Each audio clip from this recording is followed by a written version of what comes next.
All right, guys. So thank you so much for being here. I appreciate you making time to attend another one of our trainings. So this is another training that we're trying to do to prepare all of you to be part of our Sony coral tissue loss disease monitoring on the reef. We realized that learning the corals is one part of it, but we also want you to be able to identify different conditions of health. So today we're going to go through the commonly found coral diseases on Utila, and we're going to talk about some of their characteristics. We're also going to talk about the mortality of corals so that you can also identify whether a coral is alive, actively deceased, no longer deceased, or if it's dead. So this will also help it be easier for you on the reef when you're identifying things. I don't have any sort of quizzes like they did for the Coral ID, but please feel free to unmute yourself and just interrupt and ask questions if you do have any, trying to make it so that it's not just me talking. And if there are any problems or whatever, please unmute yourself as well to let me know. So let's get started. So I think you guys all know me, but if there are other people that might see this presentation later, I'll introduce myself. My name is Daniela Mejia. I am the program director for Utila Coral Restoration. And today I'll be talking to you guys about coral disease. So a coral disease is actually defined as an interaction between an organism, its environment, and a pathogen that can either be biotic or abiotic. Biotic pathogens are things like bacteria, viruses, protozoans. Abiotic pathogens are things like changes in temperature, more like environmental, changes in pH as well. So any of these things that can become dangerous for corals and cause a change in the interaction between these relationships are defined as diseases. The first ever disease that was recorded was back in 1965. This was recorded around Florida, and if you guys have not noticed, it seems to be a trend that a lot of these diseases are first discovered in Florida or first seen around Florida, and then they are kind of found everywhere else in the Caribbean. This could be one of two things. One, that Florida definitely has a lot more organizations and people tracking diseases and studying the ocean compared to the rest of the Caribbean. But it could also be that they do tend to originate in Florida because of the development in that area. We don't really know. These are just two kind of hypotheses. As of the 1990s, the disease recordings and observations have escalated quite a bit. Today, we know that most corals, most reef-building corals in the Caribbean will be infected by at least one disease. But not all diseases infect all reef-building corals. So this chart is just summarizing some of the most commonly found and reported diseases affecting reef-building corals, but also octocorals, which are the gorgonians, the soft corals, that have been described for the Caribbean. If you can see the screen, it's going to also give you, for some of these diseases, they've been able to narrow it down to a few pathogens that they think might be the causes of the disease. But for a lot of these, we don't have like an exact pathogen, so we don't know exactly what it is that is causing this disease to break out or to happen. And then there's some sources there if you guys are interested in doing extra reading after this presentation. I can share the presentation with all of you, and you can also check out those papers that have been written about those specific diseases. So yeah, so this is just a list summarizing the ones that are most commonly found. The Caribbean is actually considered a hotspot for reef diseases because it has a really high prevalence of disease compared to its lower coral diversity. So in the Indo-Pacific, we have 10 times the amount of reef-building corals that exist here in the Caribbean, but actually the Caribbean has most of the diseases that affect reef-building corals worldwide. So 22 of the 29 reported diseases and syndromes exist in the Caribbean. So that's 76% of the diseases are found here, even though we only have 8% of the reefs and coral species of the world. So unfortunately, we do earn that title of being a hotspot, which is not necessarily a great thing. In the last few decades, as we know, and as scientists have been tracking and monitoring the reef, we definitely know that the coral cover has been reduced significantly. In some places, populations of coral have disappeared by around 90% of their populations. So we have had a lot of coral cover loss in recent decades, and disease has been identified as one of the main drivers of that loss. So several of the diseases that we're going to talk about today, or syndromes, have been persistent in the Caribbean for many years. Since that first disease was recorded in the 1960s, they basically have not stopped infecting corals throughout the Caribbean region. There are 5 specific diseases that are widespread, meaning that they're found in most of the Caribbean, so not in some localized areas, but really everywhere. And they are considered to be chronic, meaning that they're always present and can always be found on the reef, no matter what. And 4 of these diseases have produced significant tissue and colony mortality in the important reef-building corals that you guys have been introduced to and are learning to identify. And there is one disease, so the ASP is a disease that affects only the octocorals, but it has also been impacting these octocorals like sea fans around the Caribbean. So the latest information I found about disease prevalence was a survey that was conducted in 2001. So it's quite outdated by now. But when they did the survey, they found that between 10 to 50% of corals on the reef here on Utila had some form of disease. So that is a really high prevalence for half of your reef to be diseased. Obviously, a lot of those might have died, so they're no longer present on the reef. Some of them might be cured, but a lot of the diseases, once they infect a coral, they can come back. So they don't go away forever.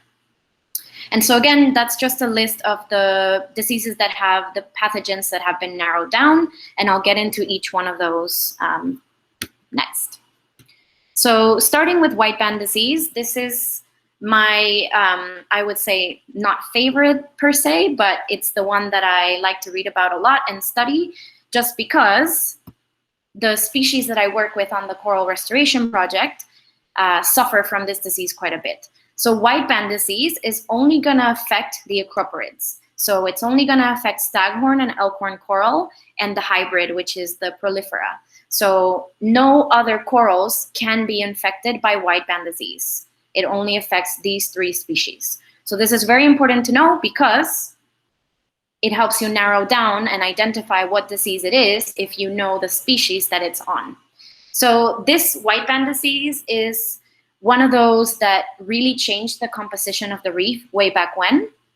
So in the 1970s, there was an episodic that broke out throughout the Caribbean, and it wiped out the population of acroporids all over the Caribbean. In some places, there were losses up to 98% of their populations, and it really, really changed the composition of the reef because the acroporids used to be dominating in the shallow reefs especially, and after all those their populations were wiped out, it basically became colonized by algae and other species. And as we know, these 2 species are critically endangered. Their populations have not bounced back since this episodic. So it did cause a lot of damage, and it is still quite present and prevalent on the reef even today. So how do we ID white band disease? White band disease tends to start at the base of the colony, so the base of the branch, as you can see in that photo, and it starts to extend upwards to the tips of the branches. Disease as well, you can definitely tell what is active and what is not based on the color of the that you see on the branches. So if you see in this photo, you can see that there's a very straight line that defines the colorful tissue from the white tissue. So the white tissue is the skeleton that you're seeing. It basically, the tissue has been eroded. It's removed. It's no longer present. So what you're seeing is basically the fresh skeleton of this coral. And so the colorful parts is where the healthy tissue is going to be infected soon.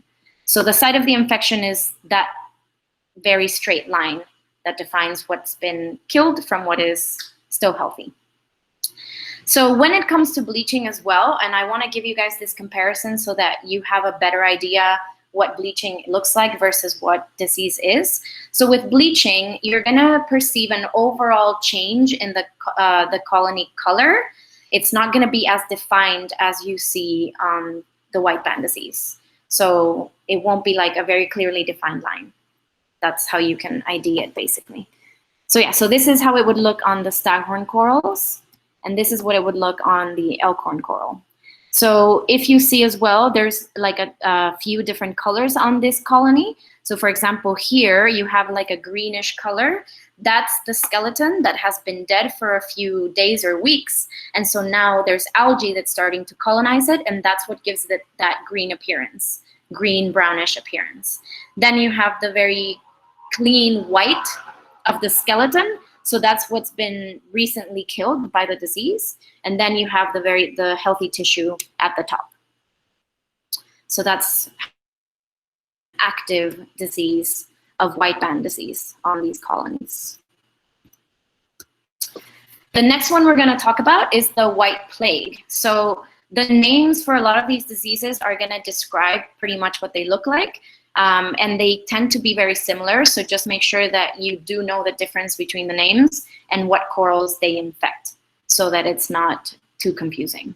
So white plague disease is basically, this is very similar to white band disease. And I'll just go back for a second because I did forget to mention that white band disease, we know that it's a type of bacterial infection, because when scientists were looking at it in the lab and they were applying antibiotics, this seemed to help with the infection, with the active disease. The problem is that it is not practical, and we don't know the long-term consequences of actually going around the reef and treating all of these colonies with antibiotics. We know that what that's doing to humans, actually, where it's making us more resistant, and so antibiotics become less effective, and we don't know what that would cause for the good bacteria and for the other bacteria that is necessary on the reef. So yeah, we do know that it's some sort of bacterial infection, but it's not as easy to just treat it with antibiotics. So back to white plague disease. White plague disease is also thought to be caused by some bacteria. There's two types. There's white plague 1, which tends to kill a colony a lot slower, and white plague 2 tends to kill a colony faster. Visually, they look the same. So by just looking at a colony, you wouldn't be able to tell whether it's white plague 1 or 2. This needs some extra analysis in a laboratory where you actually look at the pathogens. So in the 1990s, there was an episodic of white plague disease, and this one affected a lot of the other massive and plating corals. So most of the brain corals are affected by white plague, and it can also affect some, like the Dicocoenia stokesi, that's the pineapple coral. So this one basically affects everything else except the acroporids. And this one will also start at the base of the colony, and you'll see the sharp line that separates the tissue, the healthy tissue, from the skeleton. And it can either start all around the colony, like we see in this little D lab, yeah, where it's coming like 360 and moving towards the center, or it can start on one side and move across to the other side of the colony, like we see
Sorry guys, I don't know why it kicked me out, but let me go back. All right, cool. So yeah, so back to black band disease. So black band disease is highly infectious. It can kill small colonies quite fast. It rarely kills larger colonies, or it takes a long time to kill them. And when corals are infected with black band disease, it tends to impair their reproductive ability, meaning that they'll probably not be likely to spawn if they are sick. And this is actually quite common with most diseases, with the exception being stony coral tissue loss disease, the new disease that we've been talking about. Scientists in Mexico actually saw some infected colonies spawning, so it doesn't seem to impair the reproductive ability, which is good. But most of the other diseases take up such a large amount of energy for the coral that is fighting them that they're not able to reproduce. Yeah, so black band disease appears as like a little black, hairy or fuzzy line that separates the recently killed skeleton or recently killed coral tissue from the healthy tissue. And it advances and progresses again from one side to the other, or it can start in different lesions as well. So yeah, so that when you see this black filamentous material, that's when you know that this is an active black band disease. This one doesn't seem too similar to bleaching because without the black filamentous line, you would know that it's not black band disease. So this is where that one comes into play. And so black band disease is going to affect most of the massive corals and plating. It can also infect some gorgonians sometimes, but you see it mostly on brain corals and you see it on the Orbicellus. So the OAN, the OFAB, the OFRA, those tend to get sick from black band disease most commonly. So here is a pister with black band disease. You can see the black line advancing and leaving behind the trail of the freshly eroded skeleton. Cool. So moving on to the yellow band or yellow blotch disease. This is a fairly interesting disease because there are basically two theories about it. So some scientists believe that it's not actually a coral disease, but that it's actually a disease that affects the zooxanthellae that lives in the coral polyps. And that's why instead of the polyp dying right away, like it does in most diseases, you see it first losing its color and losing its, becoming transparent and paling, and then the polyp eventually dies. So they think it might be that the zooxanthellae is weakened and expelled, much like it happens with bleaching, and that's why the polyp eventually dies. But there is also evidence that the polyp does get infected. So it hasn't really been narrowed down, but it could be one or the other explanations for this. So it is unknown what is causing yellow band, yellow blotch disease, but this is one of those that can be really persistent, and it's gonna basically infect the coral for a very, very long time, eventually killing it. So it's a slow, painful death. It is most common as well on largest and oldest colonies, which is really sad because those are the ones that have been around for the longest, of course. But yeah, so this one starts, and it can start in multiple points on the same colony, so it doesn't start from one edge to the other. So it starts with just a small little pale yellow, or basically paler than the coral's normal color, and eventually it starts to expand with the center dying off. So you can see that clearly here, where there's the little sandy area on the coral. That's where the lesion initially started, and that died off, and you can see that the polyps surrounding that little lesion are now pale and infected and are eventually going to die. So yeah, so this one takes a while. Colonies can cure themselves as well from yellow blotch, yellow band disease, but it is likely that it will reinfect them once they've had it. So here you can see another one that's starting. This one doesn't have like a little belly button or point of origin, but you can see the clearly defined active disease that is paler than the rest. And so this would also be different than bleaching, because bleaching would not be as pronounced or as marked as this disease is here.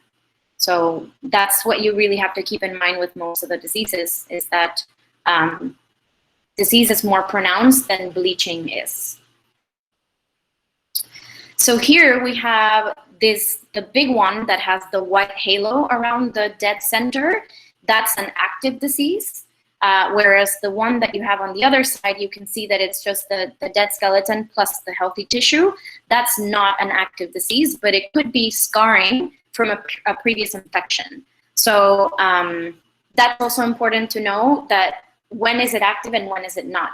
So you have to look out for the signs. So here, for example, we know it's active because the tissue around the dead center is losing its color, it's becoming pale. So that means that it is being infected by the yellow band disease. Whereas here, the coral has healed itself, so we don't see progression of any loss of tissue or mortality or paling around what has already died. It is likely as well that the other bits that you see that are just dead skeleton, that they might have happened because of yellow band disease.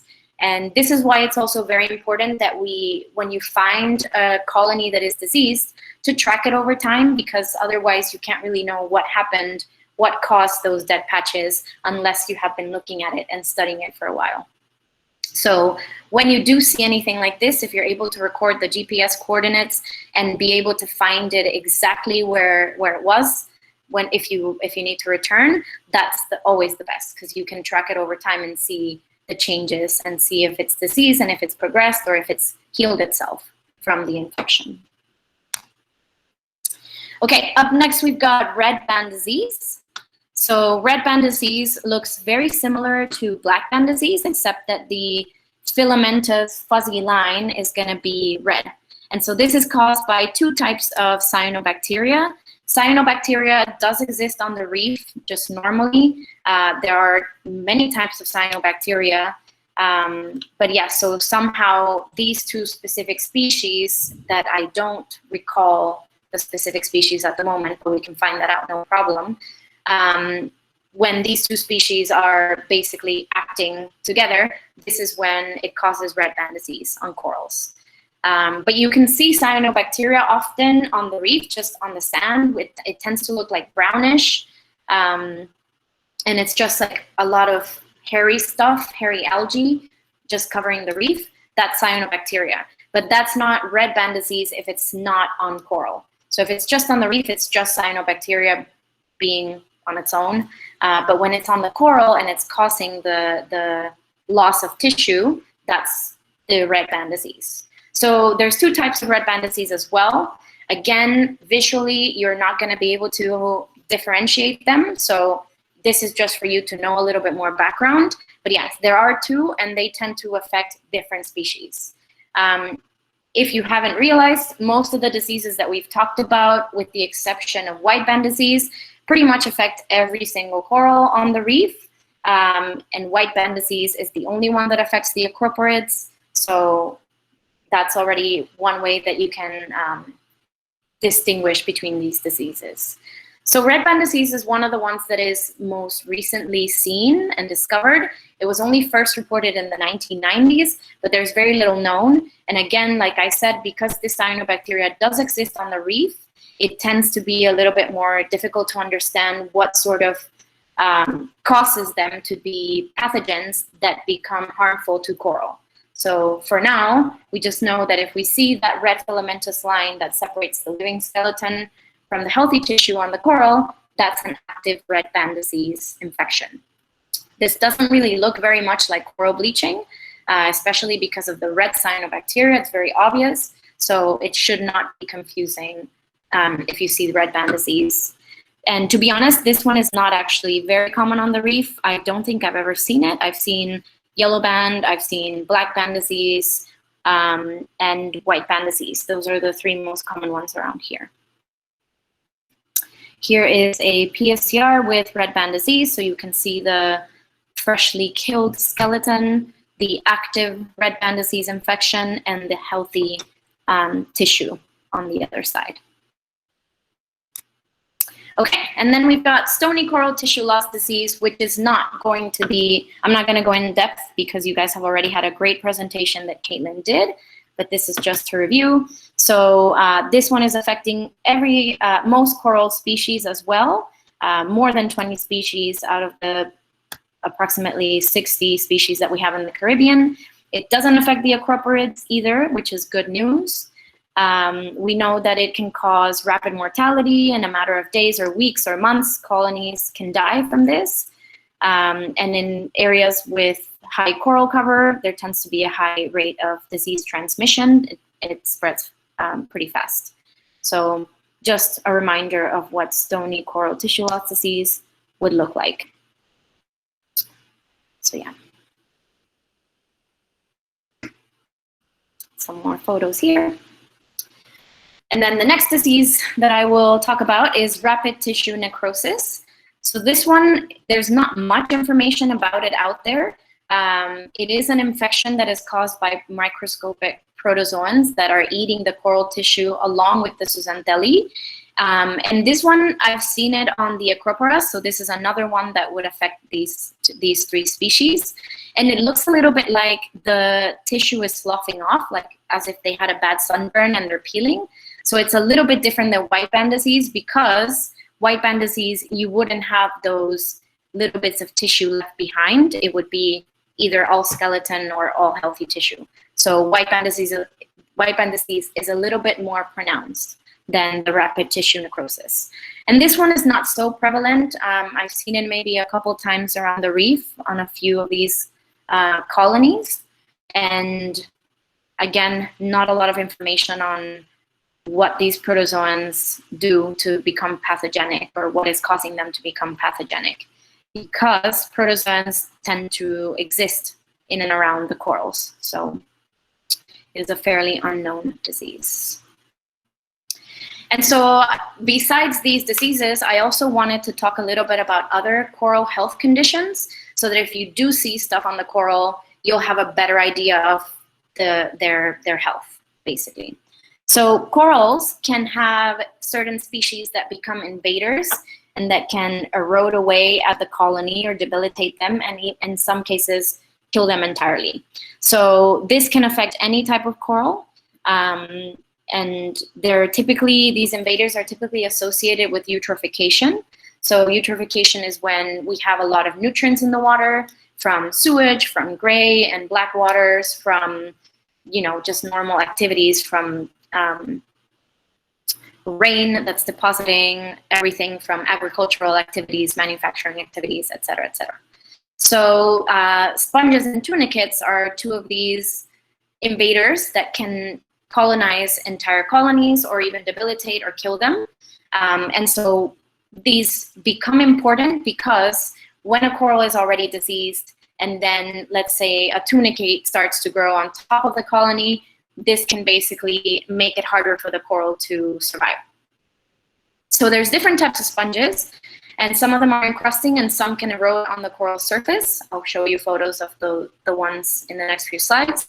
And then we have tunicates, and I'm pretty sure you guys have seen these.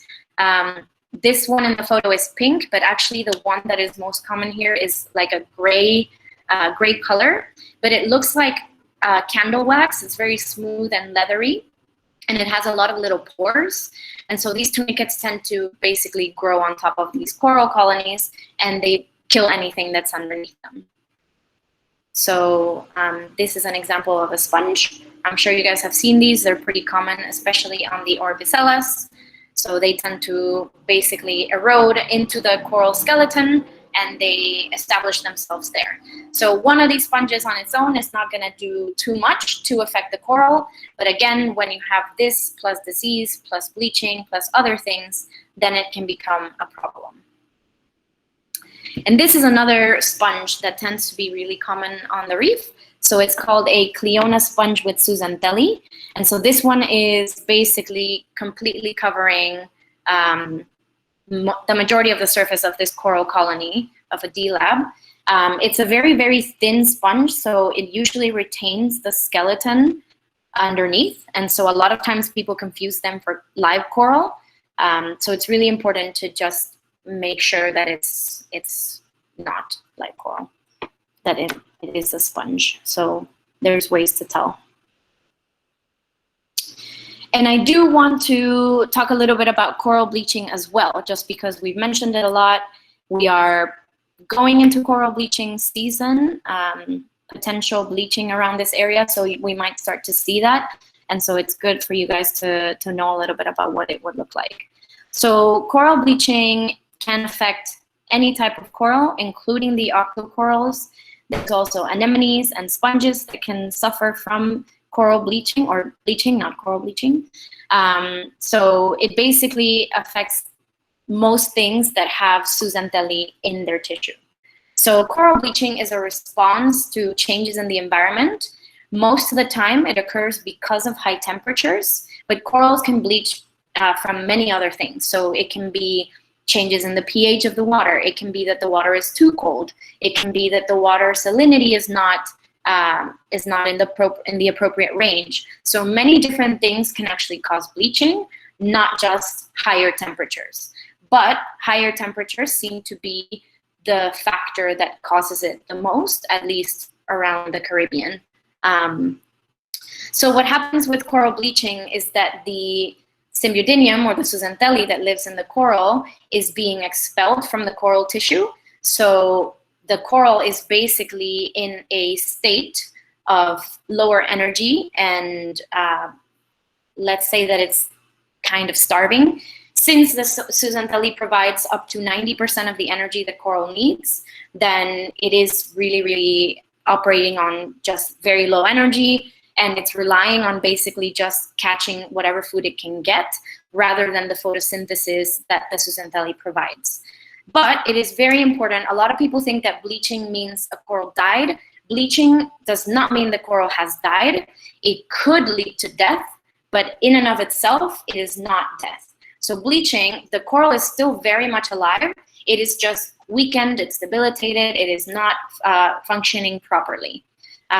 So yeah, so bleaching can start at different times for different colonies. Even colonies of the same species do not have the same exact reaction to changes in temperature. It is a very unique thing. And there are also different species of zooxanthellae that are more resistant to changes in the environment, which would provide those specific colonies a stronger reaction to higher temperatures, so they'll be able to withstand those changes a lot better. All of this is still being studied, and there's trials being done to sort of identify what zooxanthellae is better for higher temperatures, with the hopes that we can sort of manipulate that a little bit, and so corals will be more resistant in the long term because we're giving them the appropriate zooxanthellae. But again, that's all being developed. So yeah, so coral bleaching does not mean the coral has died. It just means the coral is weakened. And if you notice that photo, that is an OAN. So you can see that the patchiness of the color is not clearly defined. So immediately you can rule out disease. You would know that it's bleaching because of the gradient of color changes that are happening all throughout the colony, right? So it's not just one side to the next. And yeah, so you can see the patchiness all throughout the colony. There are also certain species that have a different response. So instead of becoming whiter, they can fluoresce. So for example, we have the Essid, which is bleaching a baby blue color. And some of the finger corals, like the Porites, can sometimes as well become like neon yellow. So some of these things, again, they're fairly new, not understood quite well yet. But yeah, so if you do see Essids that look a bit like that, that's usually a bleaching response. Okay, so then we're going to talk a little bit about the phases of bleaching so that you can also be able to identify, as it is happening, basically what stage the corals are at. So this will be really helpful. So at the beginning, you know, when all the conditions are great and the coral is happy and it's doing its thing, it's going to have normal coloration. And normal just means whatever color is appropriate for that species, because there is not one color that is normal for all corals. It just depends on what those species generally look like. And what you also are looking for here is that the color consistency is the same throughout the colony. So there shouldn't be too many differences between the areas that are in the shadows and the areas that are exposed to the sun in terms of the brightness and the intensity of the color. There will always be, that's normal, but it shouldn't be a very dramatic difference. So yeah, so normal coloration, that shows you that a coral is healthy, that it's doing great, and it's under ideal conditions. When coral bleaching is starting, or when corals are recovering from coral bleaching, they will tend to be a pale color. So that's when some of the zooxanthellae has been lost, or some of the zooxanthellae has been regained. So this will be the patchiness that you saw in that photo before, where a lot of the parts of that colony are significantly lighter than other parts of the colony. So that would be pale. And again, that's when your coral ID skills come into play, because you would be able to know what normal coral coloration should be, and so you'll be able to identify what pale usually looks like. And then during the peak of bleaching, or when most of the corals have lost their zooxanthellae, we have partially bleached or bleached coral, and basically that's when they look really white. And again, that is, the coral is alive, it's just lost its color. So there will also be signs of responsiveness. So if you look closely at a bleached colony, you will be able to see that the polyps are extended, that the tentacles are moving, and that's a good sign, because it means the coral is still alive and it's still hanging on. Another sign that it is bleaching and not that it's recently died is that if you were to lightly, very lightly touch it, just to make sure that it is alive, you will still feel that mucus layer on the coral. I'm not saying go around, touch everything. I'm just saying if you're not able to look and see that the polyps are there, you can simply put a finger to the colony to see if that mucus layer is still on there. And if you do feel that slime, that's a good sign, because that mucus layer is being produced by the polyps, which means they are still alive. So yeah, so bleached corals can recover from a bleaching event. There isn't like a specific time or a specific thing that needs to happen for them to recover. The only thing that needs to happen is basically the conditions need to change. But some corals, unfortunately, do not make it through a bleaching event, and some colonies take months and months to bounce back after a bleaching event. There's actually a D lab that is really close to the Utila Coral Nursery at Moon Hole that started bleaching in November. By November, it was pretty much all white, but it was still alive. It survived, but it still has not regained its full color back to what it was. So it's almost been a year, and it still has not recovered fully. So that can also happen where corals are just basically weakened after a bleaching event, which means that if there is another bleaching event that is pretty serious this year, that coral might not make it through because it's not back to its full health. So yeah. So bleaching is just still alive, and they can recover. Or it can go to coral mortality. So now we're going to talk about how we know when corals have died, when is a coral alive and when is a coral dead, or when are parts of it alive and parts of it dead. So the first thing that happens when the coral polyps die on a coral colony is that the tissue will come off and you'll have the freshly exposed skeleton. So this can happen from disease, this can also happen from predation, this can happen from coral bleaching.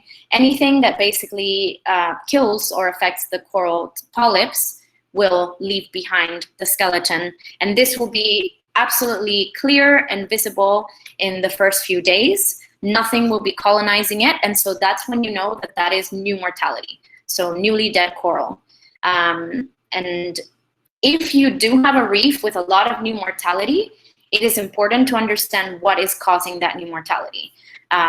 Here we don't see a lot of new mortality, which is good. We have a lot of just old mortality, which means they've been dead for a while. But new mortality is a sign that something is causing them to die in the moment, actively. So not seeing this a lot is a good indication, actually. So yeah, so you have some examples here of those really white, clear patches of skeleton where you're still able to see the species of coral. There's no sort of fuzz or anything growing on that skeleton. That means it recently died. And if it is like disease or something like that, you probably would be able to still see what it was that affected the coral that caused it to die. After a while, so after a few days, if you guys have gone with me to clean the nursery, you know that it takes pretty much like a week for things to start growing on the structures again. So, you know, after a few days of the coral being dead, things like turf algae begin to colonize that space. And so turf algae is small little fuzzy brown algae that begins to take over. And so then you won't be able to see the pure white skeleton, but you will still be able to see the skeleton underneath. It's just going to be dirty, basically. And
sorry again, everyone. It seems to be kicking me out. My internet is not the best, but I'm back. So let me just put the presentation back on the screen.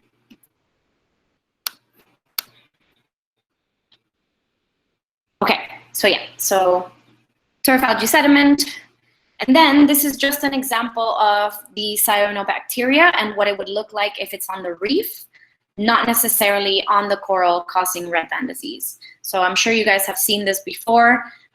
Here it looks pretty red, but if we're underwater, it's gonna have a more, you know, brownish color. Obviously, we know that we lose red fast. So yeah, and that is actually the end of the presentation. So that was the last slide. I am gonna let you guys ask questions now if you have any. I don't know if anyone wants to add anything. Andrea, Caitlin, anyone, or questions? Yeah. Sorry, you go. No, go ahead, Hunter. I was just going to check about what was written on the top of the slides for reviewing them later on. You had a few species mentioned there. Were those the ones only affected by each disease, or by its respective disease, or was it the one primarily affected? Yeah, it's the ones that are more commonly affected by the disease. Okay. Yeah. So it's just to give you like an idea of the ones where you will more commonly find them. Yeah, although it could affect other species as well, but stick to those for now so that you you learn them a little bit better that way. Kate? Yeah, I just wanted to ask, because when it cut off before, you were talking about white plague, and we're just describing how it can like move across the colony. And then when you came back, you're talking about black band already. So I don't know if I missed something No problem. in there. Okay, so back to the white plague disease then. So yeah, so there's two types of the white plague. One tends to go faster, one is a little bit slower. And so it can either start like all around the colony, as you can see in the, you can see my slides, right? Yeah, we can see it. All right. Perfect. So you can see it like on that D lab where it's 360 basically. So it started all around the base and it's moving towards the center, or it can be from one side to the next.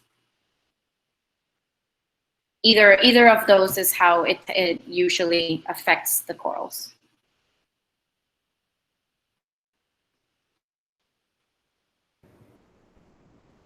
And I think you said one moves faster and the number two moves slower, or no, sorry, that was the other way around. One is slow and two is fast, but visually they're both like, you won't be able to differentiate just by looking at it. You would have to do like lab analysis to see which one is which. And how quickly would either of those types typically move? Like, how long would it take to kill the whole colony? Like, what would we be looking for? So for the small one, it can be in a matter of like weeks. Okay. And for bigger colonies, it would take, you know, a few months. Okay. There's ways of measuring it as well, if you guys are ever interested in doing that. So if you look at this slide, you can see that there's a nail right there, just underneath where the active infection of black band disease is. So what people do is basically you put that nail in, and then you come back after a few days, and you can measure the distance between where that nail was and where the active disease is now, and that'll give you like how many centimeters per day or per whenever it is the time that you measured that the disease has advanced. So that's what some people do to measure the progression of disease. Again, I don't think this would be practical. You guys are not really going to be carrying like hammers and nails on the reef when you're diving. But if there is a colony or like a dive site that you visit a lot and you do see disease, you can do this. You can plan on doing it so you can go back and check it. It's a good way of testing how fast the disease is going as well. And that would just be good for collecting data and information on the disease. Okay, anyone else? Any other questions? I got one if nobody else has one. Which of these do you find to be the more common? Like, how do you rank each one and how rare they are here? So, great question. White band disease, very, very common, unfortunately. Black band disease is fairly common around the summer months. Right now, there's a lot of different colonies with active black band disease, mostly in the shallows. And then I think I would say yellow band is the third most common around Utila. Red band disease, I have never personally seen. White plague, I've never personally seen either around here. So yeah, I would say that those are the top three.